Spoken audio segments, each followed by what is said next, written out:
Nkwaniriza kugwena akyajekomeddeko ensi Buganda ati munnange ensi Buganda kuno okwekwaffe kabanda musoke ow'ennakifuma nze kubuuzako nateera olunaku olwaleero nga tukyali mu katabo kaffe Basajja Mivule akawandikibwa Solomon Ike Mpalanyi ng'era tukyali ku mutogo gamba nti Mmengeya ku mulundi guli twaleka omwana muwala Eriva alina ebigambo byagambye mwana mulenzi tofa ebyamutwala ng'akulungutana nga yeewuunaganya kakati twagala tumanye ye byakirawa omwana tofa yasitula engugu n'agize bwayise tuula kalira nateera ndukuwe omukwano kintu kizibu mbu Mivule otulo twamulema okwebaka ekiro ekyo yabanga mbu agenderera bwati okwebaka omutima ne gumutyemuka ate olwo n'atunula okumala ekiseera n'agenda ng'ateganyizibwa bwatyo obudde kkejenge Mivule yakulungutana nnyo olw'omuwala oyo buli lunaku yayagala ng'agende bwayisa amulabeko kyokka ate nga nakyo akitya kubanga eka yaddangayo nga buzibye nnyo yateeba okubuulirako sengaawe n'alowooza nti si kyekyali ekiseera eky'okwogera ku mukwano gwe mu ngeri eyo omuwala naye bwe yamala okutegeera nga Mivule alina omulimu ogumufunyisa ensimbi eza buli mwezi n'afuba okumulaga nti yali amwagala bisoko nga bya ngoma bwe baamala okumanyiiragana obulungi Mivule n'asaba Eriva atuukeko gye yali akolera ekiseera ekiraganye kyali kya ssaawa 6:30 omuwala okutuuka yasanga munnaamulindiridde nga bagenda eyo mu kalina nga balambula woofiisi Mivule ofiisi ya mukama we yagirongoosa nga mu ttuntu era bwe yagimalanga n'asibawo n'alyoka agenda okulya omuvubuka olw'okwagala okungi kwe yalina yategeeza Eriva nti nnyabo ku bintu by'essimu nnyabo oyinza okunkubirako okuva ku ssaawa 6:30 okukoma ssaawa 7 kubanga olumbaamu nzekka omuwala bwe yawulira eby'essimu n'agamba nti kakubye buli lwe yayitangako mu Kampala ng'essimu awulugumya okubuuza ku munneewe ebiseera ebyasooka essimu yakyaka ebigambo omwana omuwala oli bye yayogeranga ku ssimu ng'oluusi bikkusa Mivule n'atalya na kyamisana ku ssimu okwo Eriva yayimanga n'asaba munne ensimbi mu ngeri etaamunyiizangamu yadde okwekaanya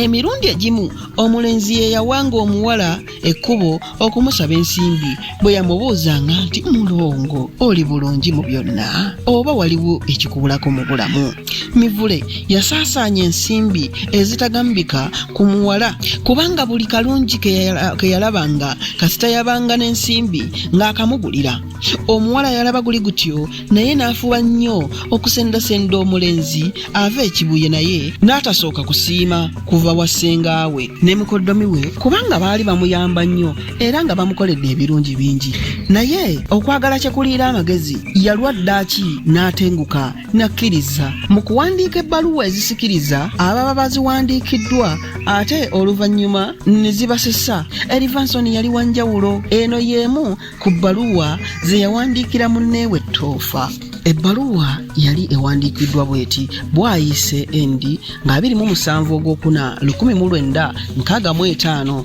yatandika bwati omulungi Toofa mazima wankola bubi nnyo jjo nenkulinda okutuusa eyo mu ttumbi nga sikulabako kale ebyo leka tubyerabire obulamu buli mu ngeri ki bulijjo Toofa ngenda nkutunuulira nga gwe totegedde n'endaba oluusi ng'omwoyo gwo guguddemu olubege ku luuyi olulala olutali lwange n'endowooza n'okulowooza nti oba maama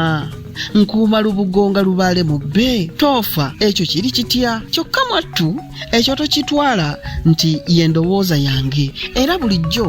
wabula kinzijira bujjizi kiseera era lwakwagala kyokka naye simanyi obanga ddala omanyi nga bwe nkwagala Toofa mwattu Toofa bulijjo nnina ekintu ekinnuma kyentera okukoonako kyokka ggwe n'olabika nga tokifaako nnumwa nnyo era mulimpuliranga mbugujja nsiriira Mmengeya nzigwerera bwe nti okulaba nga ggwe osula ekibuye nange n'ensula bwayise. Ebiseera bisinga neebaka mavumira anti nga nkukumuka ekiro mwattu toofa. Ani antunduzza ati emmeeme nontyemula omutima buli kadde nonneesisiwaza omubiri gwonna nenneekubagizanga ng'afiiriddwa. Toofa toyinza kuva wassengaawo nojja tubeere eno nomponya omutima gw'olowooza nze saagala kukufumbira ku mmere na kukulabako buli lunaku. Ye abaffe okwesiba otyo mu nju ya mukoddomi wo tolikula olibumba mmindi. Kasita wanzikiriza obutakukisa kinnuma ekyo kiikyo nkyerudde naye maama ngumiikiriza ndaba nfa owuwo eriva. Ebbaluwa eyo Mivule yamusuza akulungutana n'alowooza bw'anaagamba ssenga we ne mukoddomi we nti agenda. N'ateebereza engeri abakulu ab'ebugerere gye balikiwuliramu nti Mivule yafumbirwa oludda lwe bwayise wamma amagezi ne gamuggwako ng'ayombera gy'asaka. Mivule teyayagala kwemalira ku nsonga eyo, bw'atyo kyeyava yeebuuza ku bavubuka banne obanga omuwala kye yali amugamba kyali kirungi okukikola. Ekyekitalo bonna bassa kimu nga nkuyege nga bamuwa amagezi ga kugenda wa muwala, nga bongera n'okumugumya nti omuwala bw'oliba omukyayi nga weeviirayo nga weepangisiza gw'olaba ne musajja munnaffe oyo naye ali mu muzigo gugwe. Olwo baali bamulaga akalenzi akaali kaweza emyaka nga 16 akaali kasula kokka mu muzigo. Mivule olwawulira ebyo olunaku olw'emisinde nga givuga